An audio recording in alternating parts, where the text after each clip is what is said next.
So hi and welcome back everyone. Today I will be reviewing a fan film.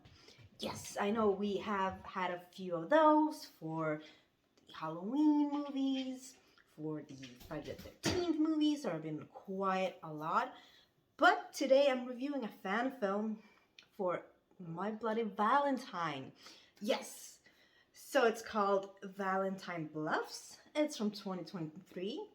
It just premiered on YouTube and it's directed by Tom Smitty-Smith. It's also written by him with some contributing writers as well. And some of the people starring in this movie is Lloyd Kaufman, Sarah Shoves, and Jeff Swisher, among a lot of people. So in this movie, I will just read it out loud what it's about. So after the horrific events that took place in Valentine Bluffs, TJ and Sarah struggle to move on with their lives in a new town. Something forces TJ to move back to his hometown, and then 40 years pass, and then we have all these new young people trying to get ready to celebrate the big Valentine's Day dance. But unfortunately, someone else has, other plans and people start dying. Yes. So when I first heard about this fan film, I was very excited. I'm sorry, my cat, yeah, she's making noise as usual. Probably because I don't give it attention right now. I will give you attention, I promise. Yeah. Okay, back. I was very excited because I don't think I've seen or heard of a fan film of My Bloody Valentine before. So I was very curious. And right off the bat, I was immediately drawn into the film because of the really creative and good intro. The intro, we are being thrown into the mine. Yeah, it feels like we are on a kind of a roller cart. I don't know exactly what they're called, but being rolled through the mine. And it's a nice long shot, people's names are being introduced and, stuff like that. And it's a very good intro. It got me hooked. I was curious for sure. Yes. So we do get a good sense of the location. And the location at the mines are very well lit and very well shot.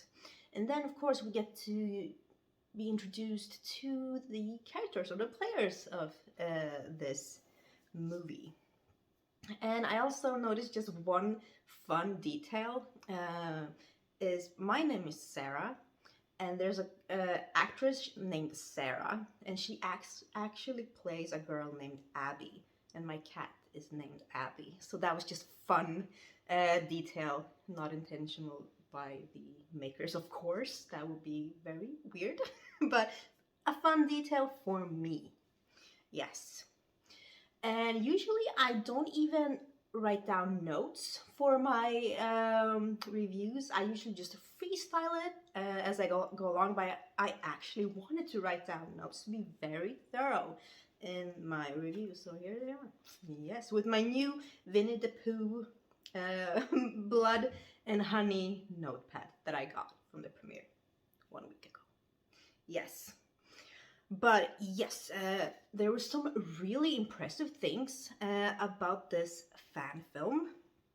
And one of the most impressive things, which I think is so important, especially when you make low budget indie horror movies and fan films, is you got to have some really incredible, amazing kills that are so memorable.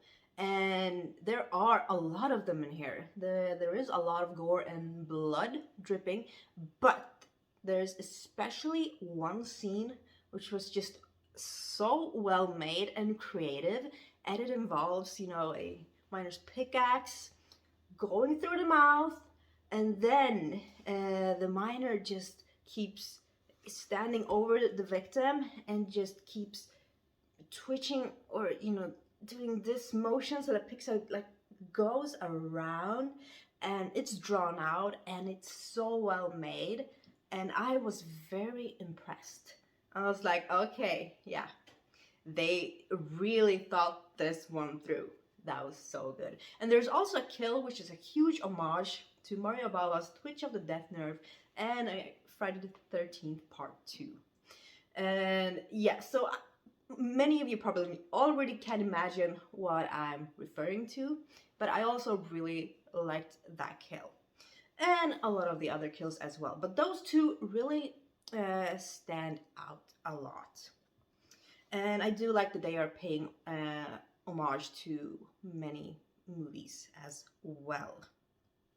And there were also some fun minor details. Like there was a point of view from the miner, and I think it's also changed color into like a blue filter or something like that.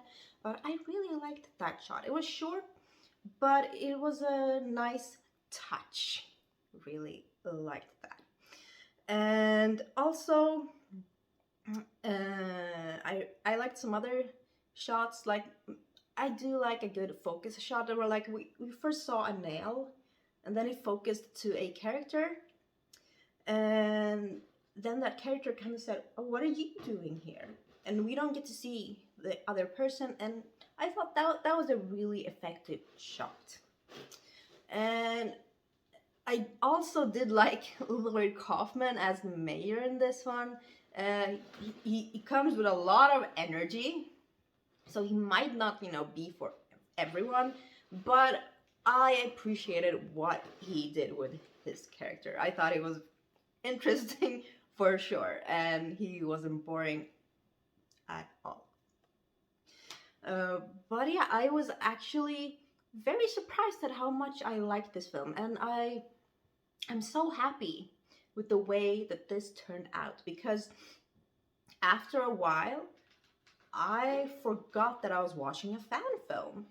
Yeah, I completely forgot. I was just in the moment, really wanting to know what's going on, what will happen, see the really good kills.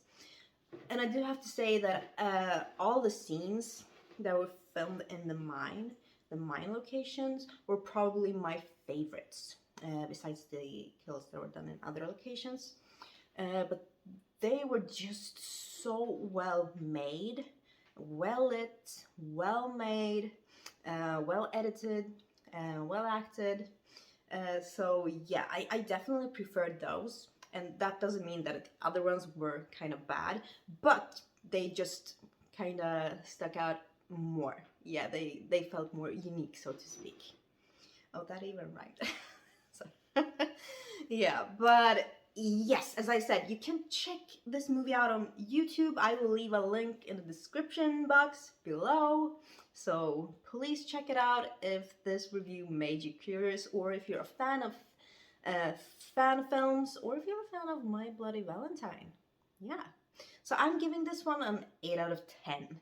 Yeah, I think they did a lot with probably a small budget. I have no idea about the budget, but I'm being, an low budget indie horror filmmaker myself.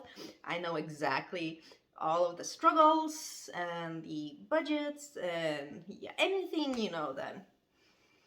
that can be a hindrance, yes, so to speak. So I completely understand the process. Yeah.